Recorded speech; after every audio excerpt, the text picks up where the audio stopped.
Предизвиквам ви да ми кажете работа, която мога да работя, буквално, откъдето си искам, когато си искам, ако не ми се работи, просто да не работя, без шеф на главата, без излишни напрежения, да изкарвам не лоши суми, както днешната сделка, да речем тук горе, вижте ми малкия стоп-лос, защото аз използвам стратегия, която предлага много хубави, красиви движения. Както виждате, съм влязал от върха на моя канал, съм хванал сделка 1 към 6 от цялата, до тук е 1 към 4, и нещо, почти 1 към 5. Или казано, вие с минимален риск, дори $100, днес сте направили $500. И плюс това, може да го правите откъдето си пожелаете. Може да сте на морето, на Балкан, на язовир, навсякъде. Честно казано, ако ми намерите по-мързелива работа на света от това да си трейдър, аз ще си оставя трейдинга и ще започна нея.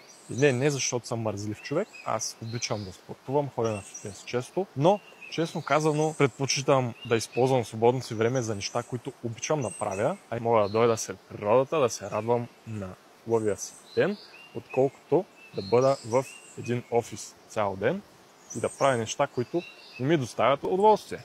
Така че, честно казвам, това беше една от основните причини аз да не се откажа и да се науча, колкото и трудно да беше, колкото и пъти да съм се провалял, отново да стана и да се изправя и да намеря правилния път към успеха в трейдинга, защото да, не е лесен бизнес, да, много хора започват, виждат колко има си правила, условия, които когато не ги спазваш, то просто не се получава и те се отказват, както във всяко едно начинание. В начало винаги е най-трудно, това нещо чулма, както казват в живота, животът ти не става по-лесен, просто ти ставаш по-опитен, по-добър в това, което правиш. Така е и в трейдинга, както всяко друго нещо. Тук има едно цъкало птиченце, значи днес ще излязат трейдовете.